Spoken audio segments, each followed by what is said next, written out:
ನೀವು ಕಾಫಿ ಪ್ರಿಯರಾ? ಹಾಗಾದ್ರೆ ಈ ಸ್ಟೋರಿನ ಮಿಸ್ ಮಾಡಬೇಡಿ. BP ಶುಗರ್ ಏನಾದ್ರೂ ನಿಮ್ಗಿದ್ರೆ ಕಾಫಿ ಕುಡಿದ್ರೆ ಡೈರೆಕ್ಟ್ ಸ್ವರ್ಗಕ್ಕೆ ಹೋಗೋದ್ ಪಕ್ಕ. ಯಾಕೆ ಅಂತೀರಾ? ಈ ಸ್ಟೋರಿ ನೋಡಿ. ಸೊ ಈ ಕಾಫಿನ ಕುಡಿಯೋದ್ರಿಂದಾಗಿ ನಮ್ಮ ಬಾಡಿಲಿ ಕೆಫಿನ್ ಅನ್ನೋ ಅಂಶ ಜಾಸ್ತಿ ಆಗುತ್ತೆ. ಈ ಕೆಫಿನ್ ಅಂಶ ಜಾಸ್ತಿ ಆಗ್ತಾ ಇದ್ದ ಹಾಗೆ ನಮ್ಮ ರಕ್ತದೊತ್ತಡ ಕೂಡ ಜಾಸ್ತಿ ಆಗುತ್ತೆ. ಹಾಗಾಗಿ BP ಶುಗರ್ ಇದ್ರೆ ಕಾಫಿಯನ್ನ ಅತಿಯಾಗಿ ಸೇವಿಸಿದ್ರೆ ವಿಷ ಆಗತ್ತೆ.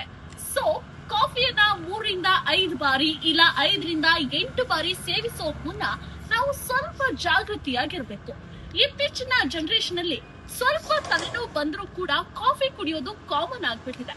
ಆದ್ರೆ ಈ ಕಾಫಿ ಕುಡಿಯೋದಕ್ಕೂ ಒಂದು ರೀಸನ್ ಇದ್ದೇ ಇರತ್ತೆ ಅಲ್ವಾ? ಸೊ ನೀವು ಕಾಫಿ ಪ್ರಿಯರಾಗಿದ್ರೆ ಕೇವಲ ದಿನಕ್ಕೆ 1 ರಿಂದ 3 ಸಲ ಕುಡಿದ್ರೆ ಉತ್ತಮ. ಏನಾದ್ರೂ 5 ರಿಂದ 8 ಸಲ ಕುಡಿದ್ರೆ ಡೈರೆಕ್ಟ್ ಸ್ವರ್ಗಕ್ಕೆ ಹೋಗೋದು ಪಕ್ಕ.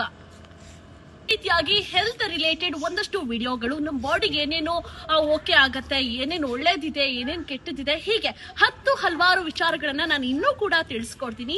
ಸೊ ನಮ್ಮ ಈ ಸಂಚಾರ ಪ್ರಪಂಚ ಯೂಟ್ಯೂಬ್ ಚಾನಲ್ನ ಸಬ್ಸ್ಕ್ರೈಬ್ ಆಗಿ, ಲೈಕ್ ಮಾಡಿ, ಶೇರ್ ಮಾಡಿ ಅಂಡ್ ಕಮೆಂಟ್ ಮಾಡಿ. ನೆಕ್ಸ್ಟ್ ಯಾವ ವಿಡಿಯೋ ಬೇಕು ಅನ್ನೋದನ್ನ ಕೂಡ ನನಗೆ ಟ್ಯಾಗ್ ಮಾಡಿ.